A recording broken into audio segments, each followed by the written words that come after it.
열왕기상 7장 1절부터 22절입니다. 솔로몬은 자기의 궁을 건축하기 시작하여 그것을 완공하는데 13해가 걸렸다.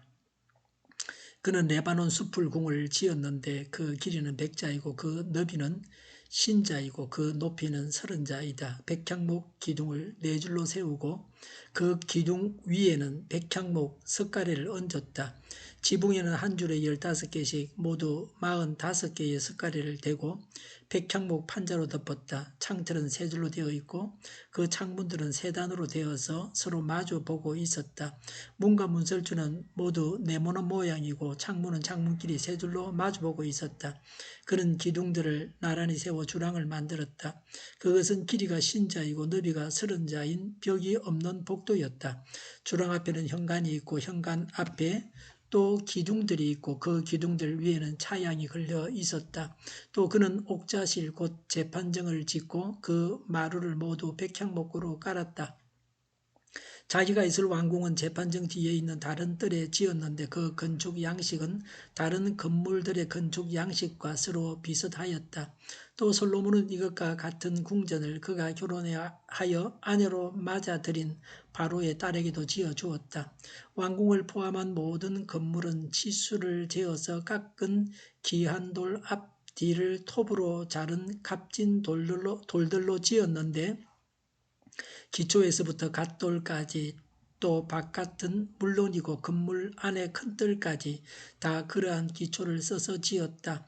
기초를 놓을 때에도 값진 큰 돌들을 놓았는데 어떤 돌은 10자나 되고 어떤 돌은 8자나 되었다. 기초를 다진 다음에는 그 위에다가 치수를 재어서 잘 다듬은 값진 돌과 백향목으로 벽을 올렸다. 왕궁뜰의 담이나 주님의 성전 안뜰의 담이나 성전의 어기 현관의 담은 모두 잘 다듬은 돌 3켜와 두꺼운 백향목 판자 1켜를 놓아서 쌓았다.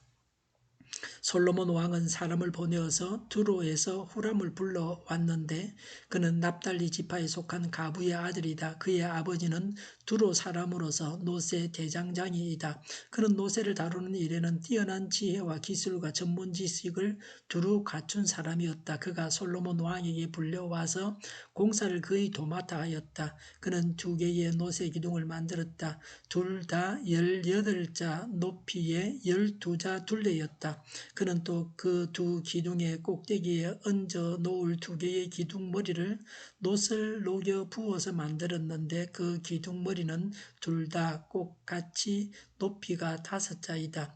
기둥 꼭대기에 얹은 기둥머리를 장식하려고 바둑판 모양으로 얽은 그물과 사슬 모양의 고리를 각각 17개씩 만들었다.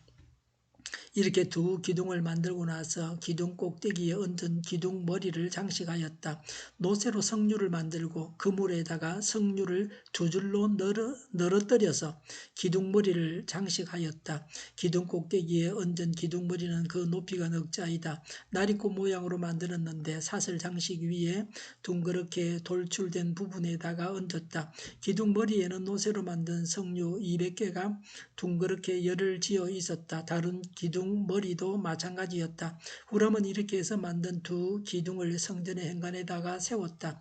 오른쪽 기둥을 세우고 그 이름을 야긴이라고 하였고 왼쪽 기둥을 세우고 그 이름을 보아스라고 하였다. 그 다음에 기둥들의 꼭대기에는 나리꽃 모양으로 만든 기둥 머리를 얹었는데 이렇게 해서 후람은 기둥 세우는 일을 마쳤다. 아멘. 솔로몬의 왕궁 건설에 대해서 말씀하고 있습니다. 솔로몬 왕궁을 건설하는 기간은 1절에 보니까 13년이 걸렸습니다. 성전 건축하는 데 7년이 걸렸습니다. 그런데 왕궁을 건설하는데 더 오랜 시간이 걸렸습니다. 성전보다 규모가 더 컸습니다. 궁전 건축을 위해서 준비를 하질 않았습니다. 성전 건축을 위해서는 다윗이 준비를 해두었습니다. 그리고 동원된 인원이 왕궁을 지을 때는 더 적었습니다. 이미 성전 건축으로 인부들이 지쳐 있었습니다. 솔로몬이 자기 궁을 건설하는데 더 관심을 쏟아서 더 오랜 동안 건축한 것은 아니었습니다. 이절에 레바논 숲을 궁이라고 이름을 지었다 했습니다. 레바논 나무는 백향목을 말합니다. 궁을 백향목 나무로 짓고 궁전 주위에 백향목 숲을 조성하여 별명이 레바논 숲의 집이었습니다. 이 궁이 무기 창고로 사용되기도 했으므로 솔로몬의 무기의 집이라고도 했습니다. 주랑과 복도로 둘려진 개방식 궁이었습니다. 크기와 구조는 2절에 보니까 길이가 53m, 너비가 26m, 높이가 15m였습니다. 백향목 기둥을 4줄로 세우고 그 기둥 위에 백향목 석가래를 얹었습니다. 3절의 지붕에는 한 줄에 15개씩 모두 45개의 석가래를 대고 백향목 판자를 덮었습니다. 4절의 창틀은 3줄로 되어 있고 그 창문들은 3단으로 되어서 서로 마주보고 있었습니다. 5절의 문과 문설주는 모두 네모난 모양이고 창문은 창문끼리 3줄로 마주보고 있었습니다. 주요 부분들은 첫 번째가 주랑과 행간입니다. 6절의 기둥들을 나란히 세워 주랑을 만들었습니다. 길이가 26m고 너비가 16m였습니다. 벽이 없는 복도였습니다. 주랑 앞에는 현관이 있고 현관 앞에는 또 4기둥들이 있고 그 기둥들 위에는 차양이 걸려 있었습니다. 두 번째는 7절의 옥자실과 곧 재판정을 지었습니다. 그 마루를 모두 백향목으로 깔았습니다. 세 번째는 8절에 왕이 사는 궁의 재판정 뒤에 있는 다른 뜰의 다른 건물과 비슷한 양식으로 지었습니다. 왕이 사는 궁은 재판정 뒤에 있는 다른 뜰에 있는 다른 건물과 비슷한 양식으로 지었습니다. 이것과 같은 궁전을 아내인 바로의 딸에게도 지어줬습니다. 솔로몬의 왕궁은 많은 건물들이 연결된 것입니다. 2절에 레바논 나무의 궁, 6절에 낭실, 7절에 재판정, 8절에 솔로몬의 궁과 바로 딸의 궁, 이 모든 것을 합쳐서 솔로몬의 궁이라고 불렀습니다. 건축자재는 9절에 모든 건물에서 치수를 재어서 깎은 귀한 돌을 다 사용했습니다. 기초를 놓을 때 큰 돌은 4 내지는 5m나 되었습니다. 성전의 기초석과 비슷한 크기였습니다. 11절에 기초 위에 다듬은 돌과 백향목으로 벽을 올렸습니다. 12절에 모든 담은 돌과 백향목 판자를 놓아서 쌓았습니다. 솔로몬 왕궁에 대해서는 12절로만 간단하게 기록했습니다. 성경이 한 나라의 역사가 아니고 하나님의 구속사이기 때문입니다. 왕궁은 하나님의 성전에 부속되는 건물이었습니다. 왕은 하나님으로부터 신정왕국의 통치권을 위임받은 하나님의 대리인에 불과합니다. 궁궐에는 성전처럼 금을 사용하지 않았습니다. 왕은 백성들 위에 군림할 수 있는 자가 아니라 하나님의 정의를 실현하기 위해서 세움을 받은 자입니다. 13절에 두로에서 후람을 불러왔습니다. 14절에 그는 납달리 지파인 가부의 아들인데 아버지는 두로인이었습니다. 노세 대장장이었습니다. 그는 노세를 다루는 일에 뛰어난 지혜와 기술과 전문 지식을 두루 갖춘 자였습니다. 그가 공사를 거의 도맡았습니다. 이방인 후람에 의해서 성전 기구들이 만들어졌습니다.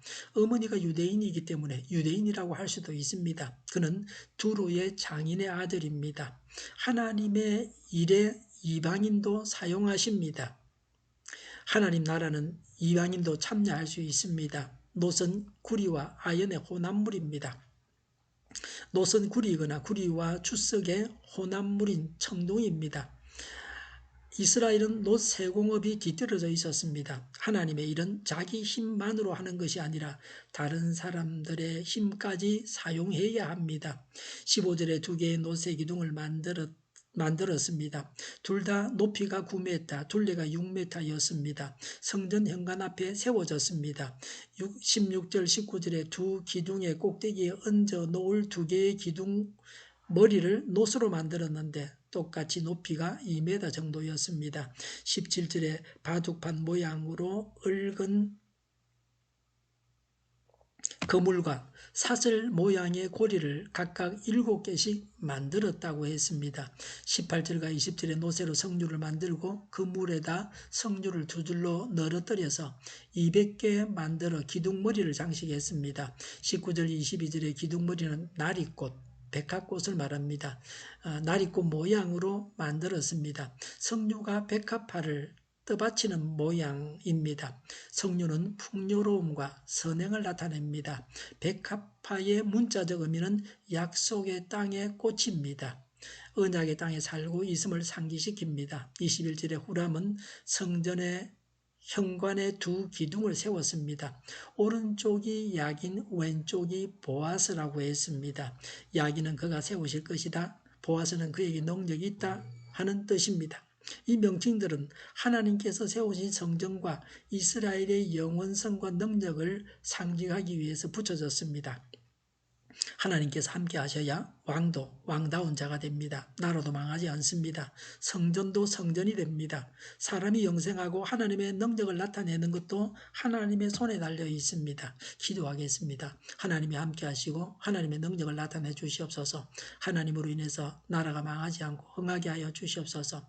오늘보다는 내일이 더 낫게 하여 주시옵소서. 교회가 분열되지 않고 하나가 되게 하여 주시옵소서. 정의가 강물처럼 흘러가는 나라가 되게 하여 주시옵소서. 코로나19가 물러가게 하시며 의료진이 감염되지 않게 하여 주시옵소서. 백신과 치료제가 나오게 하시며 갇힌 생활이 꼭 끝나게 하여 주시옵소서. 우리 동일교회가 만군을 지배하게 하여 주시옵소서. 예수 이름으로 명하노니 모든 병만은 물러가고 몸의 모든 부분들은 온전하게 될지어다. 신유의 기적을 베푸셔서 저희의 질병을 다 고쳐주시옵소서. 저희와 교회와 이 나라의 민족을 불쌍히 여겨주시옵소서. 전 세계에서 코로나19로 고생하는 모든 분들의 병을 주님께서 고치시고 온전케 하여 주시옵소서. 하나님께서 기뻐하시는 나라가 되게 하여 주시옵소서. 오늘도 하나님 안에서 차고 넘치는 삶, 복된 삶을 살게 하여 주시옵소서. 감사와 찬양을 주님께 돌려드리며 예수님의 이름으로 기도하옵나이다. 아멘.